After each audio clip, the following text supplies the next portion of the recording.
All right, and our final presentation of the evening, Jeff Booth and Tony Horvatin will be talking about Aurora Borealis, a mesmerizing natural wonder. Jeff? Well, thank you very much, Tom. Good evening, everyone. Obviously, I'm Jeff. Tony will be up in a short while. As Tom introduced, we're going to be talking about the Aurora Borealis, a mesmerizing natural wonder. In 1619, after looking up at the northern sky and seeing green, red veils moving around, Galileo Galilei coined the term Aurora Borealis. He was filled with wonder. How many people here have seen an aurora? Put your hands up. Oh, wow. Oh, that's impressive. Well, members of council, members of Toronto Centre, in particular, very welcome guests, and everyone out there in the World Wide Web. If you have seen an aurora, like Galileo, you will know how special that experience is.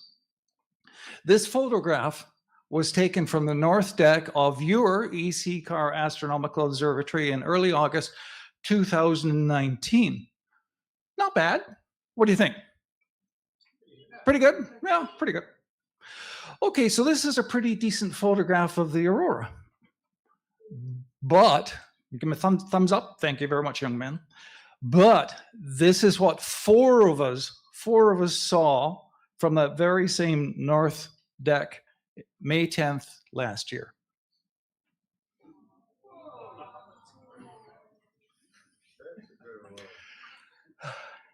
This picture was taken by Tony Horvatin, who will be presenting in a short while, and it images a vast swath of sky. It's 180 degrees from left to right. The left border of this picture is the west. The east border is the east. It's almost to the zenith, almost to the top of the sky, to you new people. That handsome fellow in the bottom left corner is someone you may know. Now, the bottom left corner as well, there's a little white light in the violet sky. That actually is an 11% illuminated moon. Now that name, Aurora Borealis, Galileo named it Aurora after the Roman goddess of the dawn, and Borealis after Boreas, the Greek god of the cold north wind. Looks like he's running away from her, doesn't it? Auroras happen all the time, and the closer you are to the north and south magnetic poles, the better your chances of experiencing an aurora will be. So let's return to that May 10th display last year. What's the story behind that? Well, it all starts here on your sun, about 150 million kilometers from us. A geomagnetic storm is behind every aurora. Rather than the calm before the storm, an aurora is actually the light show after the storm in space. This solar image was taken at the CAO about 4 hours before that remarkable display presented itself to us. Responsible for the aurora that we saw is that large active region in the lower right area of the sun, that vast active region of sunspots. By width, it's about 15 times the width of the Earth. Now, some context to that historic significance referenced a few seconds ago.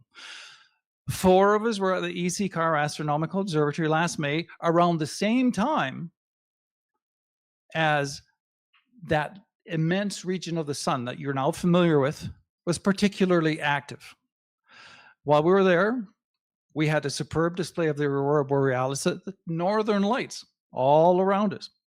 Well, it now turns out that that aurora display that we 4 were lucky enough, so lucky enough to witness, has been adjudged the most intense display since 2003 at this latitude. At other latitudes that are closer to the equator, it's still being assessed. That display may have been the most spectacular in the past 500 years. We had heard reports and seen photos from Europe about an aurora display that was going on in Europe. Some of you will know is 5 or 6 or 7 hours ahead of us. So we began watching the northern sky. Tony running in and out, telling us what's happening and what's not happening.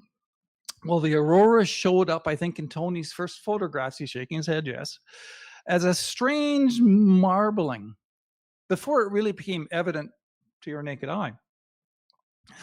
Ultimately, this display produced aurora at far more equatorial latitudes than usual as English is my second language, as usual in both the northern and southern hemispheres. This is where the context of the 500 years comes in, the equatorial context. In North America, aurora were seen across Canada, across the United States, as far south as the Florida Keys, as well as the Yucatan Peninsula in Mexico, the Bahamas, Jamaica, Puerto Rico, even seen in Hawaii. In Europe, this display was seen as far south as Portugal, Spain, Sardinia.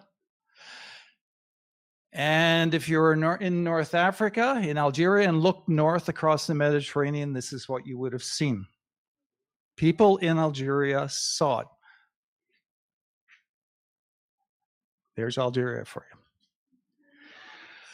Not to be too northern centric, let's go to the French territory of New Caledonia in the southern hemisphere, northeast of Australia, looking south to Aurora Australis. This is what was seen. This picture was taken by a gentleman called Frederick Desmoulins, and this is where he took the picture from. He was so excited at his Aurora Australis picture, he opined, "I have rarely been so happy when taking a photo.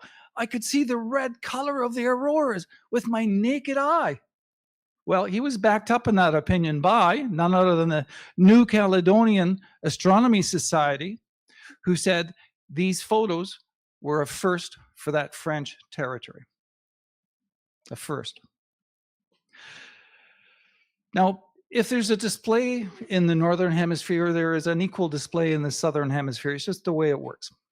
What you're seeing here is a satellite image of the Aurora Australis going around Antarctica. And you can see Australia to the top left corner.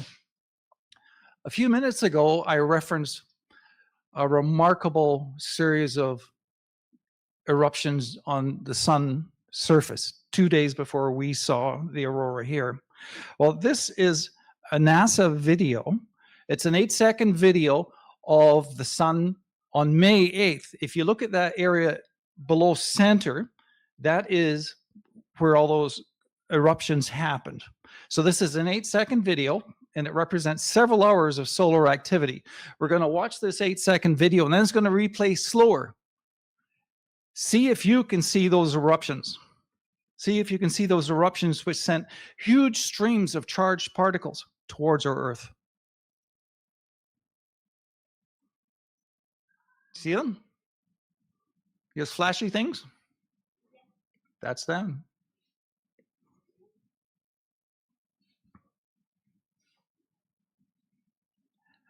So those coronal mass eruptions sent huge streams of charged particles towards our Earth. Here are a couple of opinions from solar scientists at NASA. Dr. Elizabeth McDonald, the coronal mass ejections all arrived largely at once, and the conditions were just right to create a historic storm. Another scientist, Dr. Teresa Neves Chinchilla, opines, we'll be studying this event for years. Now, again, you know all those charged particles came charging towards Earth. That's called the solar wind. Here's a brief NASA video of a generic solar wind in action. See all that stuff going out? And here's some more explanation with audio of the solar wind and its charged particles and how they react, how the particles react when they come to the Earth and to our protective magnetic field. The sun is constantly sending heat and light to Earth. It also sends other kinds of energy in small electrified particles, too. This is called the solar wind. Earth has a magnetic field, which protects us from most solar winds, but it also traps some of the electrified particles in the space around Earth. The sun does not always send the same amount of energy. Sometimes the sun has huge outbursts and blasts more stuff into space than the usual solar wind. These events are called solar storms. During one kind of solar storm, called a coronal mass ejection, the sun burps a massive bubble of gas that pops and sends particles and energy zooming through space. When a solar storm reaches Earth, it dances with our magnetic field, and some of the energy and particles that zip around the magnetic field dive into our atmosphere near the North and South poles. The particles then bump into gases in our atmosphere. These interactions result in displays of light in the sky, auroras. So what she said there at the end was that when the particles come into the atmosphere, they react with certain elements in our sky and produce an aurora. Now, what's an aurora exactly? You know there's different colors. So the solar wind's charged particles interact with Earth's magnetic field, traps these particles, and these particles react with the gases in our atmosphere. What happens is the gases become excited by the energy in those charged particles, and the various gases at various altitudes eventually want to release that energy, and it releases the energy as a form of light, well, as light. And depending on the gas involved, it's going to be a particular frequency of light. In other words, it's going to be a particular color. This is how we get the colors of the Aurora Borealis. Altitude is part of the equation here, ladies and gentlemen. At 240 kilometers and above, excited atomic oxygen produces red. It's worth noting that red is seen when the solar storm is really quite severe.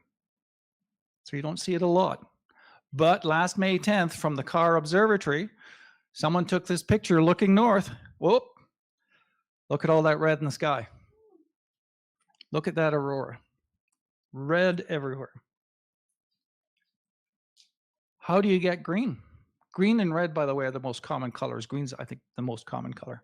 Well, at an altitude of about 120 to 240 kilometers, you get excited atomic oxygen. You get green light here because of the higher concentration of oxygen at these altitudes. Here is a photograph of this green light. Interestingly enough, this is looking straight up. The aurora is above your head. This is called a coronal crown, a coronal aurora. This is the rarest kind of aurora. Look at that. The building, of course, is the residence at the Carr Observatory. Yeah, wow. This we had so many wows. One of us ran out of superlatives and started using profanities, which with discussing it with a friend who's a practicing psychologist, he said, "Oh, that's quite normal. It's just the way we work." At 100 kilometers and higher, you'll see violet. 100 kilometers and lower, you'll see blue. Again, these two colors are associated with really, really intense solar activity. So when we had that storm on May 10th, which was really quite severe, we had all of these colors. So let's have a look at these colors. Did we see them at the CAO? Sure as heck did. That's looking east off that north deck. Look at that. Absolutely spectacular. We had every color, we had every motion, we had every type of things moving above us. Yes, it's pretty, but sometimes there are problems.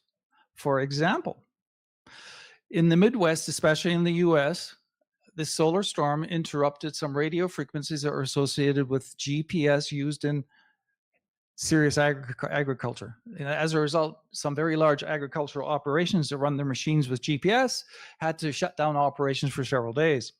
Now, we got off fairly easy last year because some of you in this room may be old enough to remember that in 1989, the Hydro-Quebec power grid was taken down by one of these CMEs. Most of Quebec was in a blackout for 9 hours, affecting millions of Canadians. Now, on that happy note, it'd be probably a good time for me to change and invite Tony up here to continue with another part of the presentation. Well, thank you very much, Jeff, for that presentation on the Aurora. You had a lot of fun there describing a lot of the science. I'm going to take a little bit of time now and show you some of the pretty pictures that were taken not only at the CAO in this event, but in other events by our members over the last few years. There will be some data because invariably whenever you talk about pictures or videos that people take in astronomy, people always want to know what are the exposures, what lenses did you use, what camera, yada, yada. So we do have some of that information for you as well. So there are 5 time lapses, I'll tell you it right away, that were prepared. Jeff did all but one of them, the first one, from data from various people. So thank you very much, Jeff, for doing the processing on those. And after that will be followed by an album of various still images. So the first time lapse we're going to look at is by Elaine Dos Santos. And Elaine traveled to the small hamlet of Hillsburg, which is about southwest of Orangeville, Ontario, back on October 10th of last year to take her images. And she used a Nikon camera with a 2.8 lens at 14 millimeter. Now that's important because the 14 millimeter gives a certain size of about 115 degrees corner to corner. And the images that Jeff talked about, and most of the ones you'll see are 180 degrees corner to corner because they were 8 millimeter. Now the ISO 1600 is important too, and we'll talk about that in a sec. But here is Elaine's video.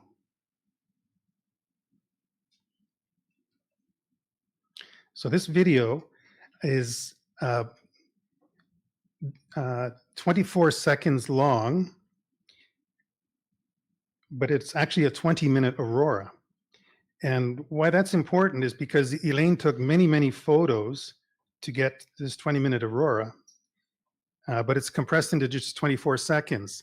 So what I want you to note there, I'll just play it again now so you can see that. If I'm allowed to, let's see. No, I can't without the mouse. So Jeff, if you just don't mind, just let's play that one again. Oh, and just go forward again. Okay, that's great.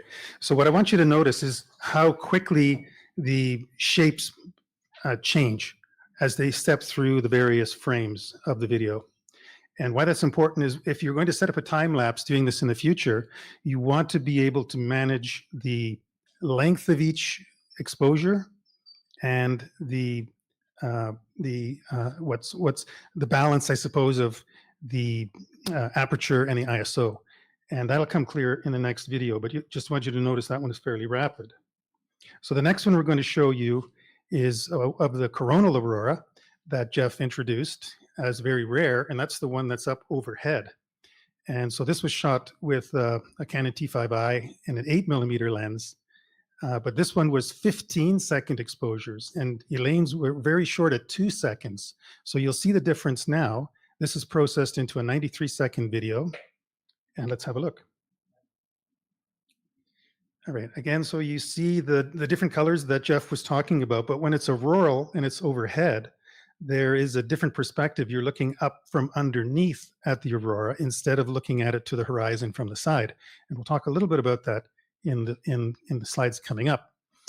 Of course, you can see the residence to the left there, and our little microwave dish, and the little blue light is just a pilot light on the dish, showing that our Wi-Fi is enabled.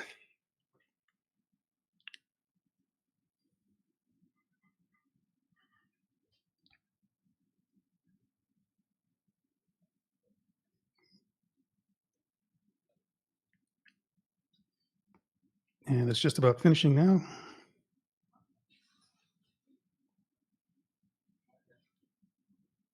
And you'll see how it's changing in the center and then how the color is changing. So what's happening is the areas of the atmosphere that are being excited are varying in the altitude as the energy streams down towards the surface of the Earth. So you see the difference between this video and Elaine's. the truth be told, this is kind of a mistake, because I should not, by any sense of allowance, I should never have shot 15-second long exposures, because what it did is it blended all of the motion into one smooth motion, but at the same time it slurred the specific patterns that were there. But it does make a smoother video. So the reason why it was a boo-boo is because, as Jeff noted at the beginning of this, when I started taking pictures, it was barely after sunset, and we were waiting for it to get dark. So I was taking these pictures, these test pictures of the northern horizon to see if the aurora was visible. And I did see this marbling in the viewfinder afterwards, and I just forgot to change the ISO. So you have to be cognizant of these things as you're going along. There's a lot to manage. All right, so the third one we're going to look at here now is a video looking east. Similar, for the people who want to see the details, you can always freeze frame this later when it's published and put on the web, but the details are there. And here we go. So this was a little bit later on in the evening. It was when it was starting to dissipate. And so this is looking towards the east, towards Collingwood. And we still have lots of patterning that's happening here. These are mostly vertical rays. And we'll talk a little bit going forward at the end of this presentation. Well, at the end of my section, we'll talk a little bit about the different types of structures that there are in aurora.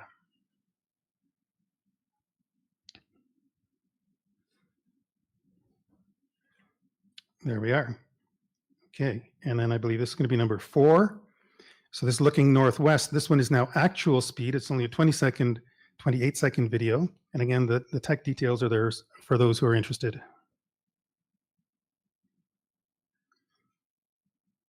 So there's, again, our friend Jeffrey down in the lower corner there, tending to his camera. And the light you see down in the distance, that's the lights of Thornbury on the shore of Georgian Bay. And of course, the crescent moon is that white orb hovering there in the northwest. Okay, so this is the last one looking north. And this is imagery now by Jeff Booth. 28 seconds, actual speed.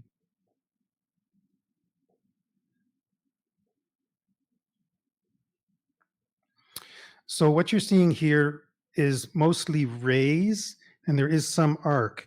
And in a moment, we're going to talk about some of the different structures that are commonly found in auroral displays.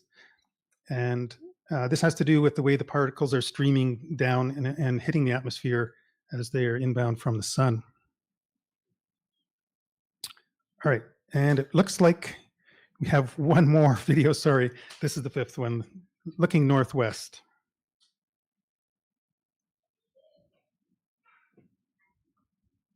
So it was quite, as Jeff mentioned, I'll just take this moment to sort of editorialize a little bit. It was very striking when this first happened. We just could not believe it. We thought, oh yeah, we'll drive up north, see what happens. You know, we had seen all these reports in France that there were all these great aurora, but they're often fleeting. So you don't know if it's going to be, 4 hours from now, it's going to be over, right? What's the point? Why would you bother going? But we said, we'll try, see what happens. And so this is why we were so shocked and overjoyed, and using colorful metaphors in terms of describing what we were seeing. A little nod to Spock there, right? Yes. Okay, so, and another nod here, and I have to salute Frank for highlighting the Observer's Handbook, which is the I guess you would call it the unofficial Bible of the RASC. It's produced every year, and it comes free with your membership.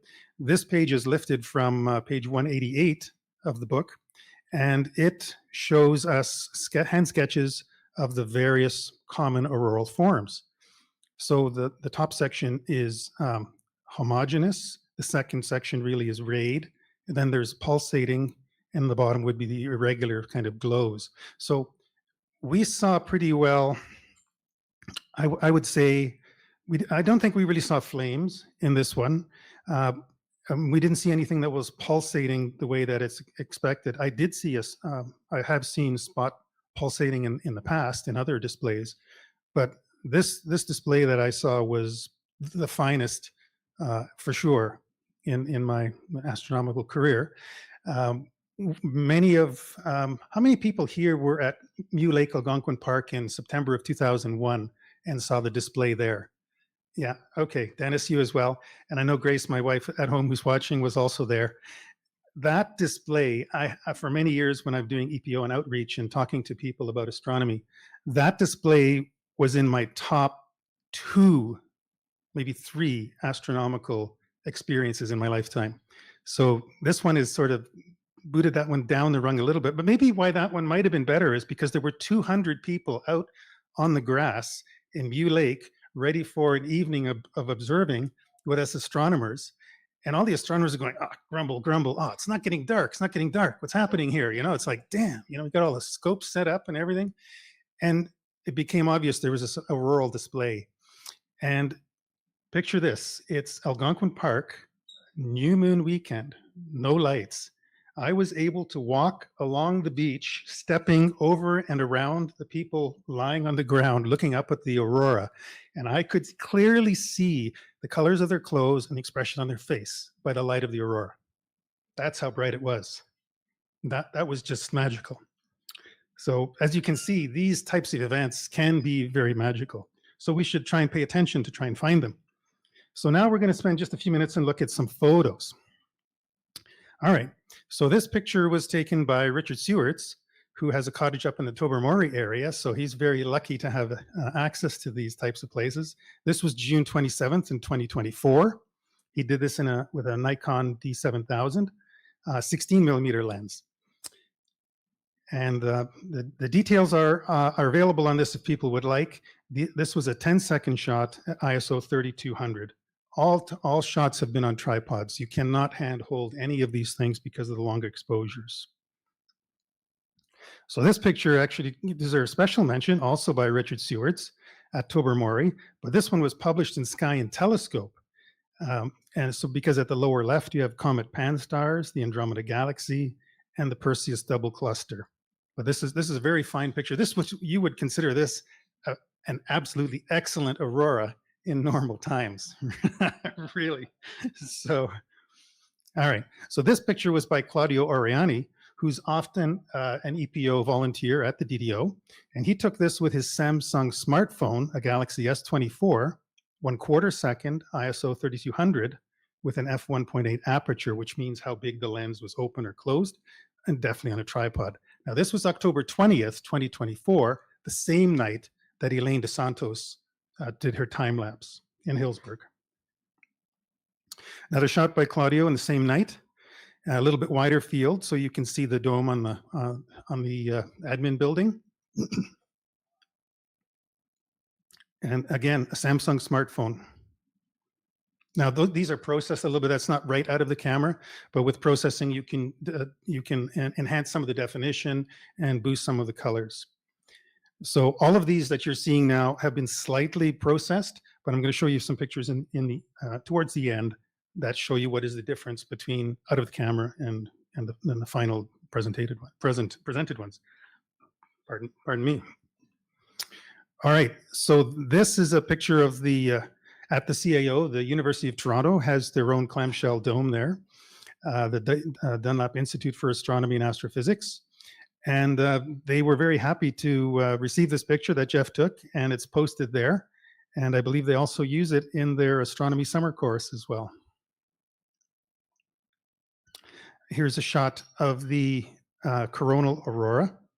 And again, it was just unbelievable. You can see the cloud bank in the east there over Collingwood that started moving in towards the end. But it was clear the whole duration pretty well until we got tired of watching it. Yeah. We didn't run out of film because, of course, the skies. Oh, okay, now this is a special picture, and I'll make sure I mention it, Jeff. So what is that streak that you see through that green portion of corona? Anyone want hazard a guess?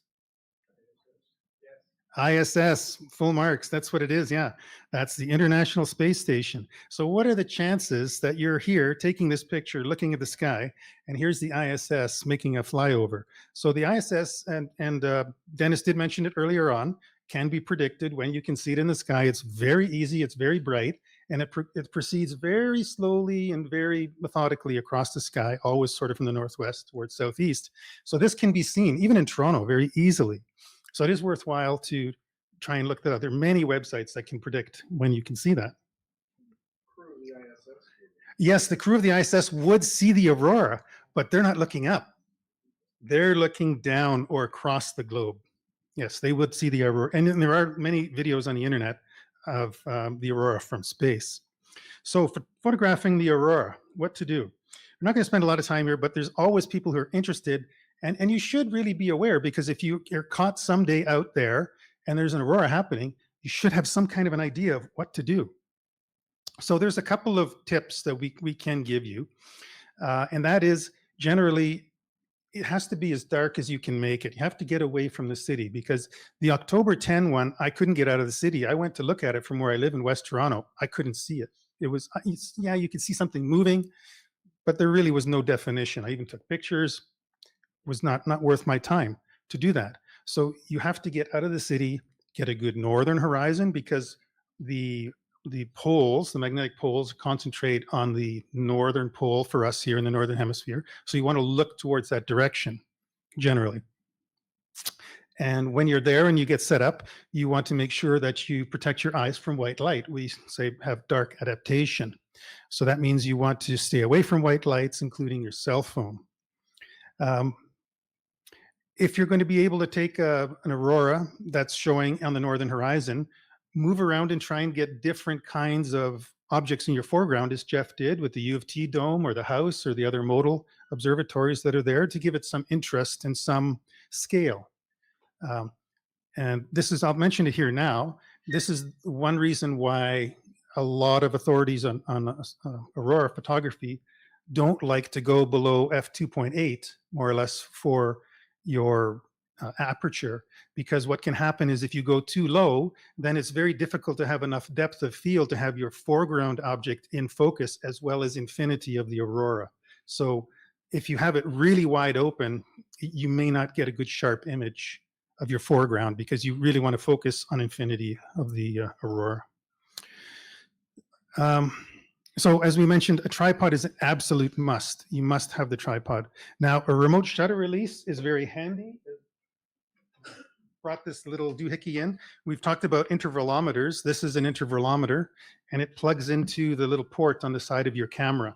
And what the intervalometer does is it can be programmed to set a series of pictures so that it takes a set length and then an interval, a weight as it downloads the image, and then another image. And you can even program it how many images you want it to take and so forth. Now, a lot of modern cameras have that built in, but a lot of cell phones don't.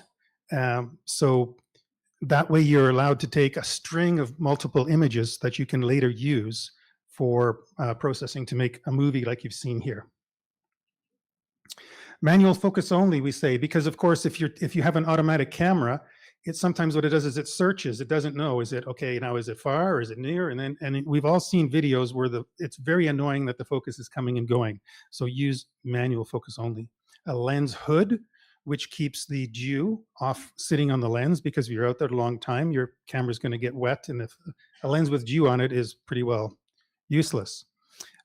Fast lens is what we say. Fast means low f numbers to within reason, and a wide field of view. Now you notice that the sort of the 8mm lenses that Jeff and I were using, both of them have a very distinct sort of arc on the bottom of the frame. So that is an artifact of those lenses, because they're a fisheye lens. They tend to warp the horizon. So it's kind of a trade-off. Do you want 180 degrees of sky in your picture? Well, then you're going to have an arc. Or do you want to have a 90-degree picture of the sky? So it's all a trade-off. So you have to consider those things. No filters on lenses, they say, because not only does it reduce the amount of light, but it can also introduce artifacts which are near impossible to remove. So this is the big, and I'll point this out, this is the big hazard to do with any photography, and I sort of fell into it myself, is I was shooting at 200 ISO and long exposures of 15 seconds. If I had not noticed that or spoken with Jeff about that, I might have done that the whole evening in my jubilation and not noticed, right? So you have to be mindful of these things, what your settings are. And actually, this is a good time to confess. At the 2001 event in Mew Lake, I had my Olympus OM10 beautiful manual camera set up on the ground with a wide angle lens, and it was snapping exposures of this display that I described to you.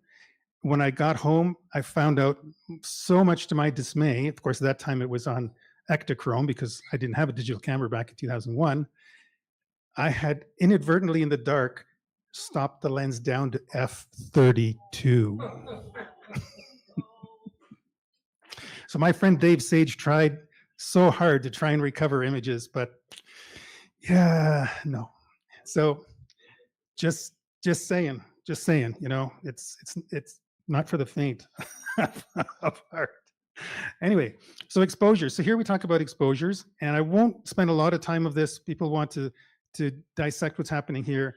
Again, review the video when it's online. It'll be posted up in not too long. I'm sure our team will be working on that, and it'll be permanently on our RASC-TO YouTube channel. So typically, this is what we suggest people do, this kind of a regime. And ISO is important too as well. Dennis, you have a question, sir? Yeah, how do we get that kind of result on the screen? What are you referring to? Oh, you're not nice. Assess your result on the screen. No, he's just being silly. That's fine. I get it. We want to assess the result on the screen. Yes, thank you, Dennis. Okay, so, and last couple of items is you want to dim your screen if possible. A lot of cameras allow you to have a red background color on your display screen. So of course, the usual things, have extra camera batteries and so forth. Dress properly. Make sure you have the right cables too with you. It's happened several times when I've been at the CAO as supervisor. A member has come and said, I'm out of luck. I forgot to bring this mini USB cable. I can't do anything. I said, no problem. We have some here. Here, borrow it. No problem, right? So make sure you have all your gear, because it happens all the time. People come and they're missing that one piece of equipment that's going to scupper them. All right, so processing very quickly now, 2 quick examples here. On the left, you see what comes out of the camera, 15 seconds at ISO 200. And on the right, this is what Jeff did to boost it up to get definition out of it and show what are the true colors. I mean, the green is not even visible really in the left shot, but it is brought out in the processed unit. And this is very much to taste. As he indicates there, you can do this up and down to whatever endpoint you think looks normal. And here's another shot as well as the same, what processing can do. Now, you're going to ask, what did you actually see if this is what the camera saw? Well, I can tell you it was very much in between those two, very much in between. It was certainly not as bright and vivid as the processed, but it was a heck of a lot more pronounced than the original one that the camera recorded here in that particular exposure. And with that, I will turn the floor back to Jeff. We'll have a question period in a few minutes. Thank you very much, Tony. I have heard of people being so excited they left the lens cap on their camera. That's never fun. So if you want to go chase an aurora, how can you forecast one? Well, the sun has a roughly 11-year solar cycle, and we're pretty well at the peak of it right now, and it's going to end, we expect, around July. Might go on for a few more months, and then it's going to slowly taper off. So what does that mean for chasing an aurora? Lots and lots of potential opportunities coming up. So fingers crossed, everyone, fingers crossed. The most common predictor for whether there's going to be an aurora or not is something called the KP index. It describes the disturbance of the Earth's magnetic field caused by that solar wind that you saw coming in. The faster the solar wind blows, the higher the KP index is going to be. The KP index will go all the way up to 9. And we had 9+, I think, last May. So this stuff is easy to find on the internet, and we're going to give you a page of links towards the end here. This is a quick chart of aurora activity tied to the KP index number at KP0. It's very quiet. Things are basically pretty boring, but up at KP9 down in the lower right corner, you've got everything going for you, including free pizza. No, not free pizza. The National Oceanic and Atmospheric Administration in the States has a great website that has all sorts of aurora predictor graphics. This is just one of them. Expressed another way, here is North America with the blue line is a predicted KP3 aurora. You see how far it goes down south, just to the south end of James Bay. But if you look at the KP9, it goes all the way down to the Carolinas. So that stuff's out there. And as I said, we're going to have a page of links at the end of this. And if you guys want it, I'll post that page of links to the forum.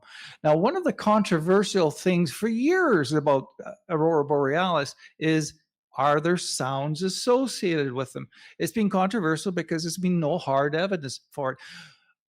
I used to live in the mid-north, northwest of Sudbury, and I walked into town one day, 600 population, so pretty dark. We had a spectacular aurora display, and I could hear, no one's going to throw something at me, I hope. I could hear a buzzing, like a 60 cycle hum, like a fluorescent tube that was starting to go somewhere up here. My buddy and I both heard it. My dentist, who used to practice in the far north, told me one day he heard it too, but he never spoke to anyone because he thought they would laugh at him about it. Well, guess what? Some scientists in the Finnish village of Fiskars recently set up some sound equipment, and guess what they found? They found that there are sounds associated with about 5% of the strongest auroras. And these sounds seem to happen only when there is a temperature inversion, where there's a cold air cell trapped under a warm air cell. And these sounds seem to happen at the interface. So here's a quote from Unko Lane, who wrote the research paper on this. Sounds associated with Aurora Borealis, so-called auroral sounds, are explained by electrical discharges occurring in the temperature inversion layer approximately 75 meters above the ground. So you're looking at the aurora 100, 150 miles up, 240 kilometers up, but you're listening to it 75 meters up. That's why you get both of them. So as we're moving to the close here, let's enjoy some cherries on this cake. Some aurora factoids. We talked about Galileo Galilei naming the Aurora Borealis. Who named the other one? Captain James Cook in the 1770s, his voyage to the Antarctic in the vessel Resolution, saw the aurora down there, and he called them the Aurora Australis, with Australis derived from the Latin word meaning southern. Norwegian professor Kristen Birkeland was the very first scientist in the world to realize that the northern lights had something to do with electromagnetic storms coming from the sun. And Norway has honored him by putting him on their 200 kroner note. On the back of that 200 kroner note, there's a graphic associated with this professor's work. Now, this is around the turn of the 1800s to the 1900s. Let's go back a lot more, 30,000 years. This is a Cro-Magnon cave painting. It's thought to possibly be the earliest depiction of an aurora. It dates to 30,000 BC. I didn't pull this off of some crazy conspiracy website. I got this from NASA. Are there auroras on other planets? How about you future astronomers and future scientists? What do you think? Yeah. Oh, well, okay, you're moving into postdoctorate in about 2 weeks, okay? Yes, there are. Auroras occur on other planets. Jupiter, this is a Jupiter picture. Saturn, Uranus, Neptune, Mars, and similar to Earth's auroral experience, these lights have been seen close to those other planets' magnetic poles. So in summary, if you want to experience an aurora display, remember, solar max continues for many more months. Monitor the KP index. As Tony says, get to dark site. Observe dark adaptation protocols. Stay away from white lights and stay away from a bright cell phone screen. If you're taking photos, test your images to find the setting that works best for you. So, ladies and gentlemen, future scientists, it's been a pleasure and an honor being here for you. We thank you, and these are the 4 that were there. That's Tony, Terry, Gene, and Jeff. And I wish they were here, but if you guys are online, thanks very much. Time for questions.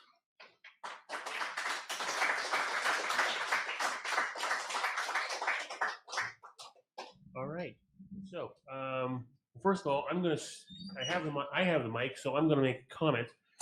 I apologize to this wonderful presentation, but it is possible if you're lucky enough with a good enough cell phone camera, if it's all you've got in your hand at the time when it happens, to do a few things. Some of the more modern ones, you don't even need a tripod. Literally just hold as tight as your arms as long as you can for about the 4 seconds that this thing will try to take, and then the onboard software will do a little magic, and you will get some results. May not be as good as what the gentlemen here have shown you, but again, if it's all you have, if you're driving out in the countryside one evening and all of a sudden the sky goes nuts, your cell phone camera can do a few things. Okay, so yes, you're absolutely right, Tom, and I agree with that. Brace yourself if you can on a railing or a tree or the side of a building or something like that, but always try. There's no harm in trying anyway. Question. When's the next one? Oh, Tony, that's your question. I'm not sure if it's beyond the scope of a lecture on the Aurora Borealis, but I was curious how the Aurora Borealis and capturing the Aurora Borealis might differ from like the Steve phenomenon, or if the Steve phenomenon is ever visible in North America or Canada. My understanding is Steve has been photographed in Canada, but to my layman's... Oh, I'm sorry. I understand Steve has been imaged in Northern Canada, but to my layman's understanding, it's a very fleeting thing. The Aurora Borealis is fleeting as well, but relatively speaking, Steve is much more fleeting. So this was the best Aurora I've seen in my life, and I live in the mid-north. So how many lifetimes will I have to live before I see a Steve? That's the best I can give you. Thank you. Good question. okay, any other questions? Steve is another. Use the microphone, please, for the people at home. Yeah. I So can- the I'm not the question is, what is a Steve? I am not an astronomer, but my general understanding is it is a phenomenon somewhat similar to the Aurora Borealis, but it's like streaks, and they call it Steve in some kind of it's an acronym, yes, where they just decided to call it Steve and then made an acronym to like fit the letters. But it is still based kind of in the same way, but it's streaky. It's not like the fun, flowy lines. It doesn't last as long. Okay.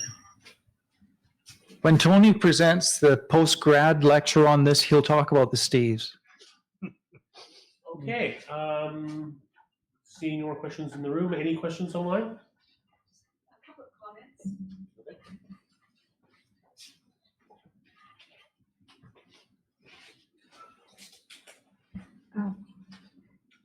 Grace Horvatin had a comment. Stunning.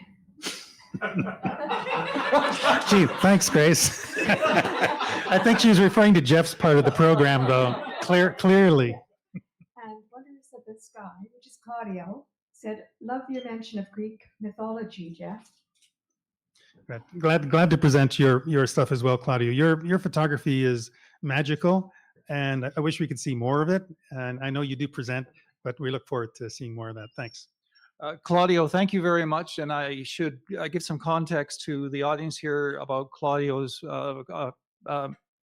comment here. Claudio lives part of his life in the ancient world and presents on it. So Claudio, when you want to present an archaeoastronomy, we really look forward to it. All right. Okay, that looks like it for the questions. Gentlemen, thank you very much. Thank you.